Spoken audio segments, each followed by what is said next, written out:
몇 살이세요? 처음 만난 자리에서 가장 먼저 나오는 질문이에요. 나이를 확인해야 어떻게 말을 해야 할지 알 수 있으니까요. 그런데 이상한 건 연애할 때도 나이가 이렇게 중요하다는 거예요. 그 사람 몇 살이야? 친구들이 가장 먼저 묻는 질문이죠.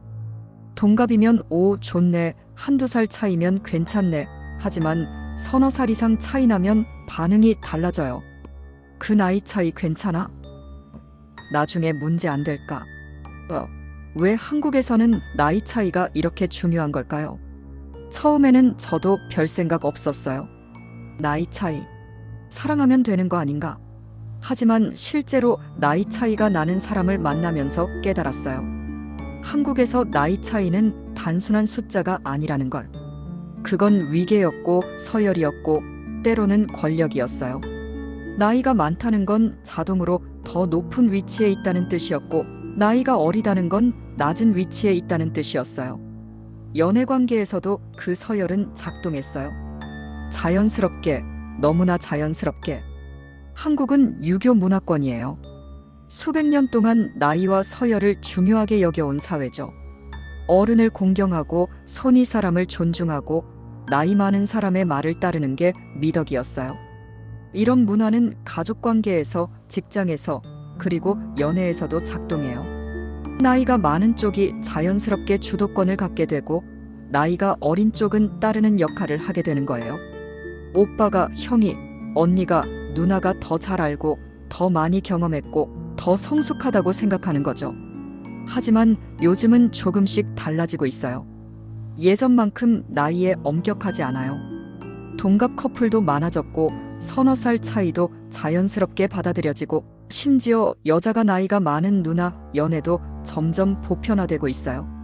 드라마나 예능에서도 나이 차이 나는 커플들이 등장하고 사랑에 나이가 무슨 상관이야 라는 메시지가 확산되고 있죠. 분명히 변화하고 있어요. 하지만 여전히 한국은 다른 나라들에 비해 나이 차이에 민감해요. 주변 국가들을 보면 흥미로워요. 일본도 나이를 중요하게 여기는 문화가 있지만 연애에서는 한국만큼 민감하지 않아요. 나이 차이가 많이 나도 그래도 잘 맞으면 되는 거 아니야? 라는 분위기가 더 강해요. 중국은 최근 급격하게 개방되면서 나이 차이에 대한 관념이 많이 허물어졌어요.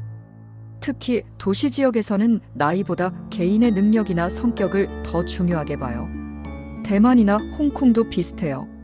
물론 전통적인 가치관이 남아있지만 연애에서만큼은 훨씬 자유로운 분위기예요. 서구권은 말할 것도 없어요. 미국이나 유럽에서는 나이 차이가 크게 문제되지 않아요. 10살, 20살 차이 나도 서로 사랑하면 되는 거죠. 물론 너무 큰 나이 차이에 대한 우려는 있지만 그건 주로 권력 불균형이나 성숙도 차이에 대한 걱정이지 나이 자체가 문제가 되는 건 아니에요. 반면 한국은 나이 차이 자체가 관계의 역학을 결정해요. 나이가 많으면 자동으로 형, 오빠, 언니, 누나가 되고 그 호칭 안에는 이미 위계가 담겨 있어요. 왜 한국이 유독 더 민감할까요? 첫 번째 이유는 언어 때문이에요. 한국어는 나이에 따라 말투가 완전히 달라지는 언어예요. 존댓말과 반말의 구분이 명확하고 한 살 차이로도 호칭이 바뀌어요. 연애할 때도 이게 작동해요. 나이가 많은 쪽은 반말을 쓰고 어린 쪽은 존댓말을 쓰는 경우가 많아요. 이 언어적 차이가 자연스럽게 관계의 위계를 만들어내는 거예요. 반면 영어나 다른 언어들은 나이와 상관없이 같은 방식으로 대화할 수 있어요. 그러니 나이가 덜 중요하게 느껴지는 거죠.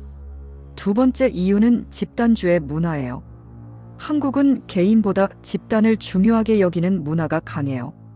그래서 내가 어떤 사람을 만나면 그 사람을 내 가족과 친구들에게 소개해야 하고 그들의 인정을 받아야 해요. 그런데 나이 차이가 많이 나면 주변 사람들이 걱정해요. 나중에 괜찮을까? 부모님이 뭐라고 하시겠어? 이런 주변의 시선이 부담스러워서 나이 차이가 나는 연애를 주저하게 되는 거예요. 세 번째 이유는 정상성에 대한 강박이에요. 한국 사회는 정상적인 것과 비정상적인 것을 구분하는 경향이 강해요. 대학은 20살에 가야 정상이고 취업은 25에 해야 정상이고 결혼은 30 전후에 해야 정상이에요. 연애도 마찬가지예요.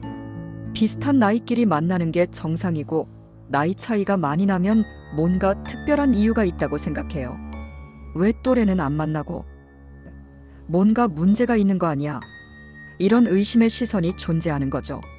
하지만 솔직히 말하면 나이 차이가 문제가 아니에요. 진짜 문제는 그 나이 차이를 어떻게 다루느냐예요. 만약 나이가 많다는 이유로 상대를 무시하거나 일방적으로 결정하거나 내가 나이가 많으니까 내 말 들어라고 한다면 그건 건강하지 않은 관계예요. 반대로 나이가 어리다고 해서 무조건 따르거나 의견을 말하지 못하거나 눈치를 본다면 그것도 문제예요. 나이 차이 자체가 아니라 그 차이가 만들어내는 권력 불균형이 문제인 거예요. 점점 더 많은 사람들이 이걸 깨닫고 있어요. 나이는 중요하지 않다고, 서로 존중하면 된다고.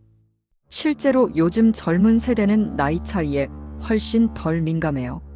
형, 오빠 대신 이름을 부르는 커플들도 많아졌고, 나이 차이가 나도 평등한 관계를 만들어가려고 노력하는 사람들이 늘고 있어요. 이건 정말 긍정적인 변화예요. 하지만 여전히 사회적 압력은 존재해요. 특히 결혼을 고려할 때 나이 차이는 다시 중요해져요. 양가 부모님이 반대하거나 주변에서 걱정하거나 나중에 나이 들면 힘들 거야라는 말을 들어요. 이런 압력 속에서 나이 차이 나는 연애를 지속하는 건 쉽지 않아요. 그래서 많은 커플들이 결국 헤어지기도 해요. 사랑은 충분했지만 주변의 시선을 이기지 못해서요. 그럼 어떻게 해야 할까요? 나이 차이가 나는 사람을 만났을 때 어떻게 해야 할까요? 가장 중요한 건 서로를 평등하게 대하는 거예요. 나이가 많다고 해서 우위에 서지 않고 나이가 어리다고 해서 위축되지 않는 거예요. 서로를 독립된 개인으로 존중하는 거죠. 그리고 주변의 시선에 너무 흔들리지 마세요. 물론 완전히 무시할 수는 없지만 결국 이 관계를 살아가는 건 당신들 둘이에요. 한국이 나이 차이에 민감한 건 오랜 문화적 배경 때문이에요. 하지만 문화는 변해요. 천천히, 하지만 분명히 변하고 있어요. 당신이 나이 차이를 극복하고 평등한 관계를 만들어 간다면 그게 작은 변화의 시작이 될 거예요. 사랑은 결국 나이가 아니라 마음이에요. 서로를 존중하고 이해한다면 나이는 중요하지 않아요. 이 콘텐츠가 당신의 마음에 닿았다면 구독과 좋아요로 함께 기록해주세요. 당신의 솔직한 감정이 누군가에게는 큰 용기가 됩니다.